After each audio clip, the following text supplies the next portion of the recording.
Hello everyone.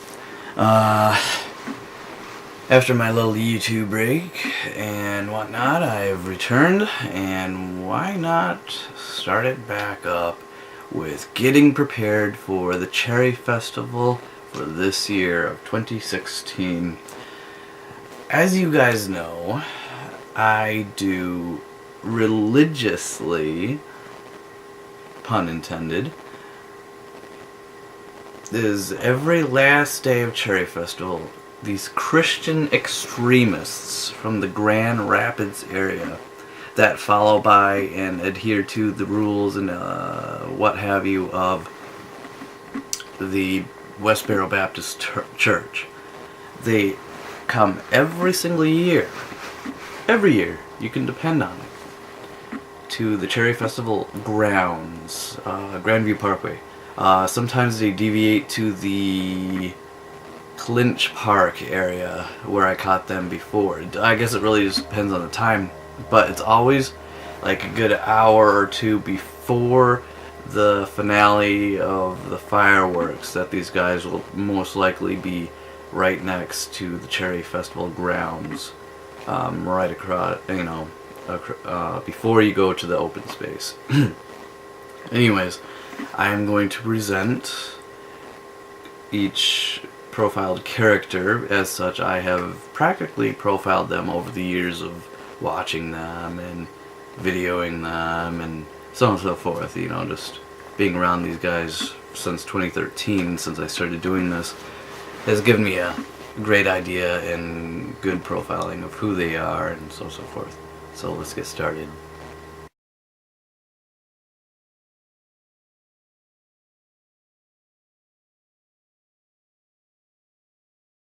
Alright, so as you saw, that's number one. The first guy, he's the laid back, kinda, I don't care what you guys do, I'm just here to hold my stick and just, go on about and just randomly talk to people, but he doesn't have that passion or fire that a lot of the other guys do.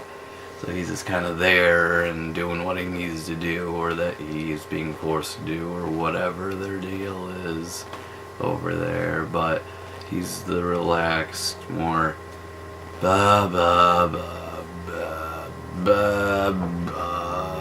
religion, God type of guy. He isn't anything too special, more or less. Because a lot of people are looking for excitement and well, he's not really the guy to go to for that. Unless you just want, a low-level type conversation. I mean, he's still a stupid moron like the other guys. However, he's just low monotone type guy. Nothing too special. The second guy, well, I should say second person, is a female.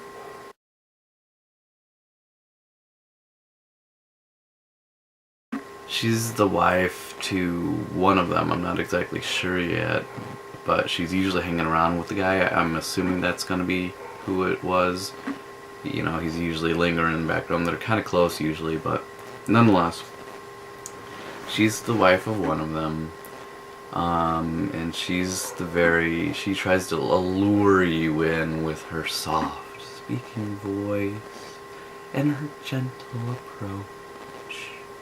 But in reality, she is still, as you would expect, as bigoted and indoctrinated and as stupid, vapidly stupid, as the other ignoramuses that she is teamed up with. So she's the more feminine version, and again, just like the other guy, she's very, you won't get too fierce with her or anything, or that I have yet to be seen. But she's there, she actually believes all that crap, but regardless, she don't fall for her, oh, I'm so innocent with my gentle speaking and my gentle allure. No. She's just as bad as the other people. Don't forget that.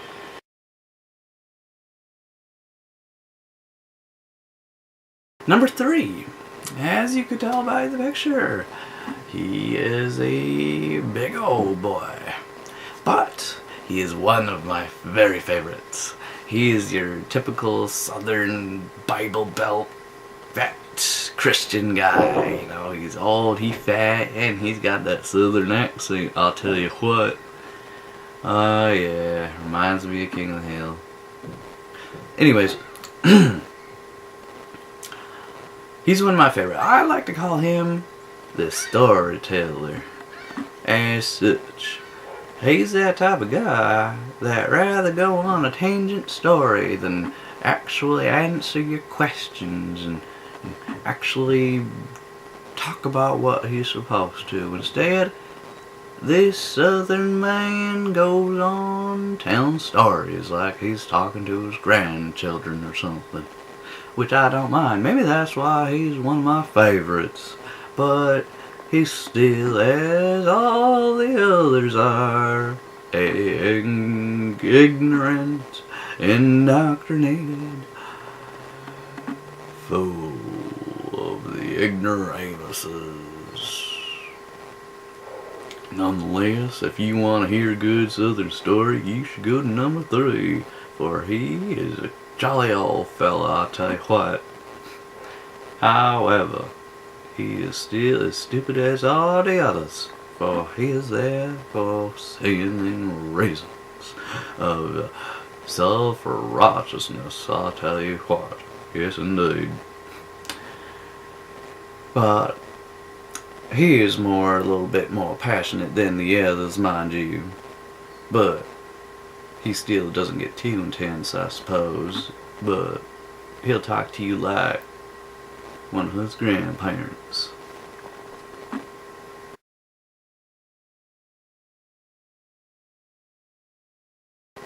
Ah, yes. Poor child. Number 4 brings us to a sad situation where a mere child has been indoctrinated into the life of bigotry, hate, and ignorance all in one.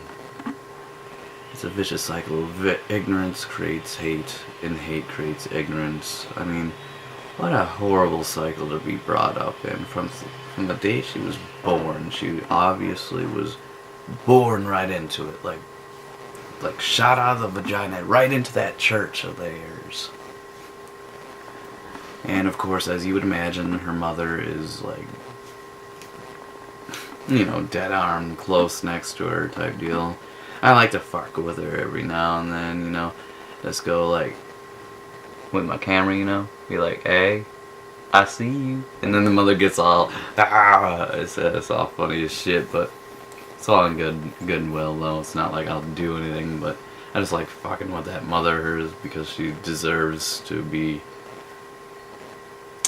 wary of what she's gonna her child into, her daughter into. It's like, okay, you bring her all the way out to Cherry Festival, thousands of people, a lot of them being against what they believe, and she expects her daughter to not at least get a little bit of attention, especially holding up a hateful sign. Come on. Are you that stupid? Oh yeah, that's right, you are that stupid. I mean, you are there with a group of people that believe in that crap. Ah, well. You get what you get. I guess it's karmatic justice or something, but anyways, main point.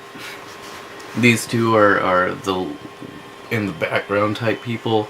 They don't really participate too much. I mean, the mother will converse with you, but again, just like the other one, she'll be like, feminine about it, very, oh, ta-ta, yes, it's a good day. Again, the allure to suck you in, but at least it keeps it, civil, I guess. But I see her being someone that will go off the deep end here soon if she keeps up with that. But that's very laid back, I guess. Tries to keep out in the shadows, maybe in protection of her daughter. I don't know, but she doesn't participate too much. She holds up the sign, but she stays away from the main people. So.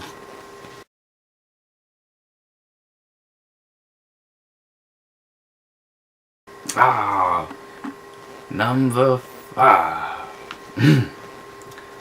Now this guy, if you want a really heated, passionate, like in your face type of debate, or yell fast, or you just want to get anger off and yell at someone and them yell at you and get all red faced and shit like that, that's the guy to go to. This guy I love to call the Egotist. This guy is there. He's still young, but I mean he's old, but he's young. You know, that middle line, middle aged, I guess you could say, where he's still got the ego mixed in with the passion. So with the lack of discipline that he so obviously does not have, he will fire right back at you because you will hurt his fragile little ego, and he can't control himself, so he will get really mad. His face actually turns like red. He gets so mad, you can just tell. I like that. I like it. It brings entertainment, really.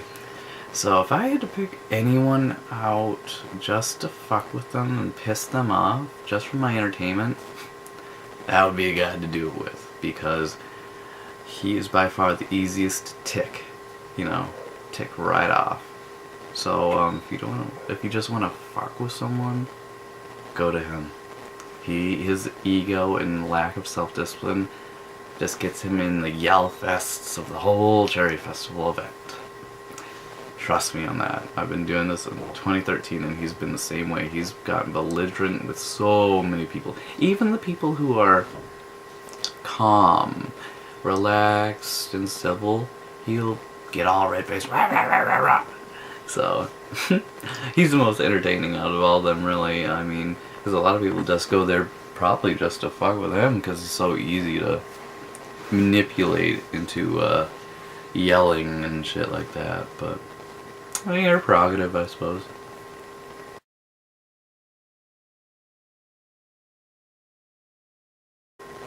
Ah, yeah.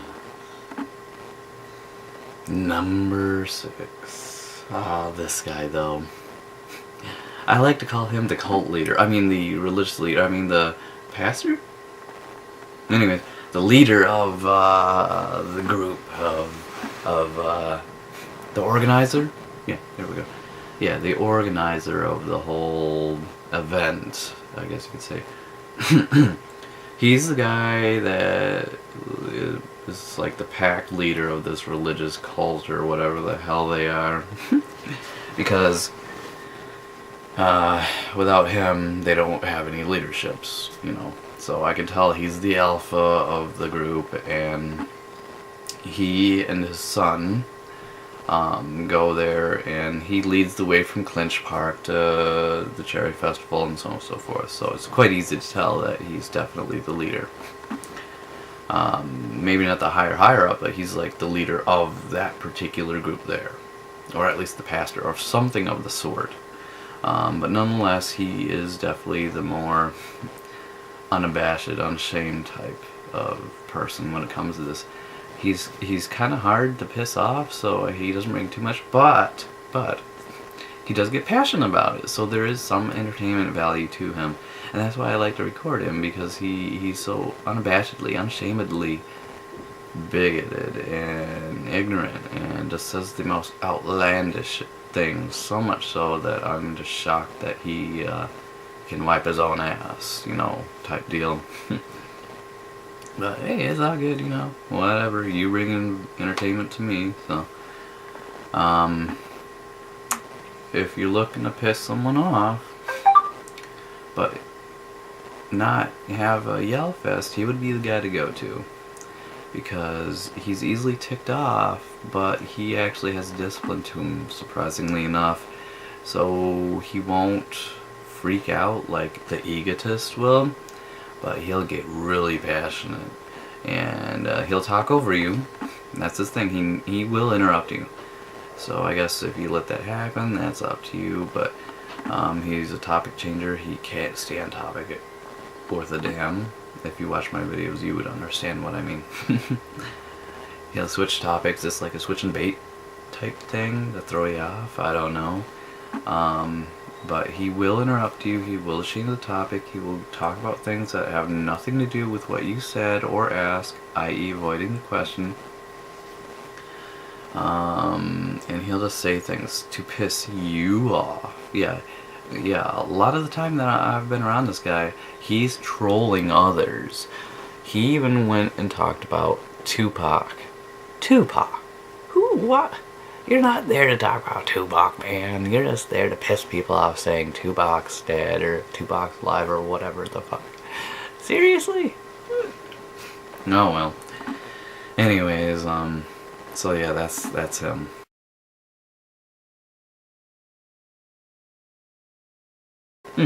Yes, number 6. Number 6 is the son of number 5. Or whatever. Last track. He's the son of the alpha cult leader or pastor, whatever the fuck. And if you watch my latest video, 2015, I do believe, he is, he's what you'd expect him to be. He's definitely one of these cringe-worthy type nerds that, yeah, sheltered, he's gonna have a hard life. I'll just put it that way. Very avoidant, just like his father. He's the same techniques, you know, unabashed, unshamed, and, he's new. I mean, just 2015 was his debut year. He just started doing this, so he is easy to destroy in any intellectual debate. And he's the easiest to defeat out of all of them for obvious reasons. So if you want to pick on someone, I guess you'd pick on him. But I'm not really into that, I guess. But, you know, because I like a challenge in debate. But, you know, last year a girl defeated him pretty easily, so whatever, I guess. In the end, he'll just say, I don't want to do this, or he'll make up some excuse and then walk away because he knows he's wrong, he knows he's being defeated, and he doesn't have the stones or the steel skin as his father does, so yeah, he's definitely the weak link, per se. And that's really all I got about him, since I only seen him for one time.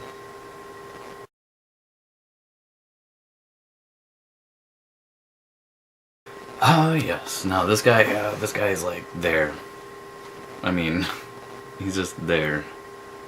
He's got that, why am I here type look to him, like, huh? He doesn't even know why he's there type look, but, yeah, he just kind of stands there lingering in the background shadow area.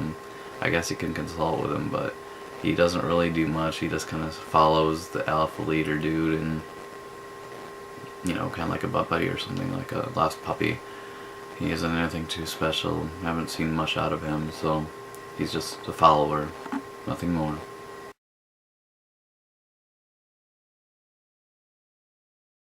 Yes. The elderly lady of the group. She is much like the alpha dude, but a lot more gentle, soft-spoken type, but I've seen her get into a couple heated debates, so she does lose control of her emotional stability once in a while. But again, she tries the whole feminine approach with the soft-speaking, gentle approach to try to allure you in, and then we're gonna flytrap your ass. But as all religious fanatics are, she's still a simpleton without any intellectual value.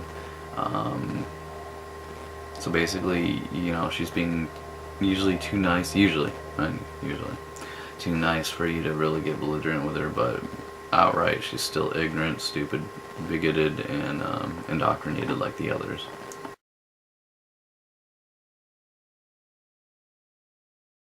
Yes, the very last one.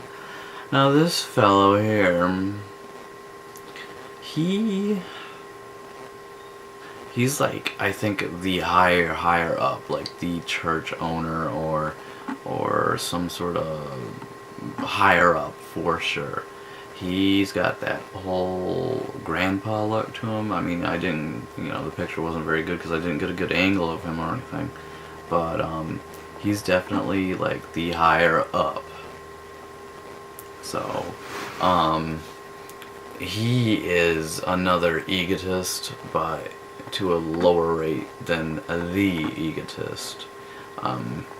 He's definitely got that I am the boss, I am all-knowing, I am the self-righteous one, type idealization or mind frame, whatever you want to call it, because he'll interrupt you, he'll yell at you, he'll insult you, he'll say that you're going to hell, blah, blah, blah, same old crap.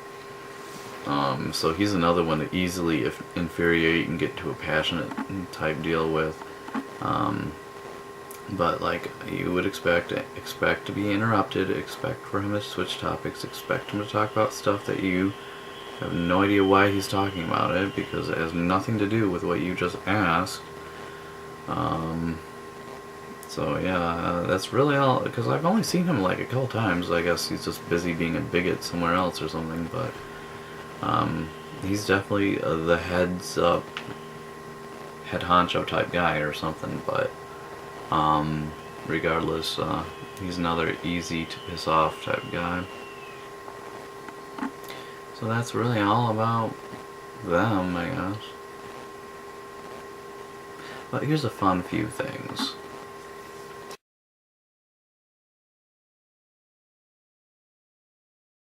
The Bible. Because a book was written by a bunch of guys that didn't know where the sun went at night must have all the answers.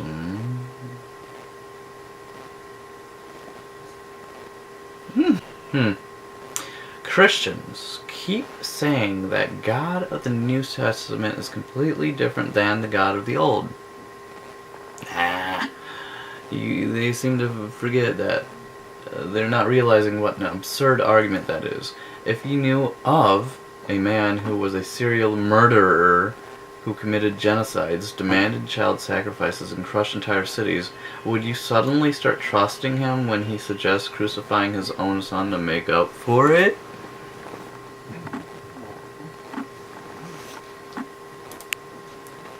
Why don't I believe in God? No. Why do you believe in God? Surely the burden of proof lies on the believer. They started all of that. If I came up to you and said, why don't you believe I can fly? You'd say, why would I? I'd reply, because it's a matter of faith. If I then said, prove I can't fly. Go on, prove I can't fly. See? You can't, can you? You'd probably either walk away, call security, or throw me out the window and shout, fucking fly then, you lunatic. And that basically sums up the Christians and their belief in God. Religion is a devastating virus. It spreads to the children of either theist or just, anyone in general, really, that's around it, without the child having a say or knowing better, essentially brainwashing them. It teaches people to ignore logic that is okay to accept something with no evidence as truth. It triggers irrational emotions of anger and superiority, while allowing them to be protected from people calling the virus of their belief insane or otherwise stupid. It harms people the same way verbal abuse does, and the constant threat of hell if you're bad, which is ingrained into the person's thinking using fear to control them, thereby proving religion is poisonous. Let's go to the example of Ken Ham and Bill Nye during their debate. It was asked, what would make you change your mind? Ken Ham responded with nothing. He's a creationist, mind you. Bill Nye responded with evidence. And therein lies all the difference in the world right there. There's a lot of people that have this mind frame of, God exists because I don't understand things. And that's about because it was polled that 73% of America is Christians. Well, that's at least a majority of them. If not, because they were brought up in Christian families, thrown into the church, essentially. I don't know. Therefore, God. And then there's science saying, I don't know. Let's find out. Science, because reality is too interesting to be content with ignorance.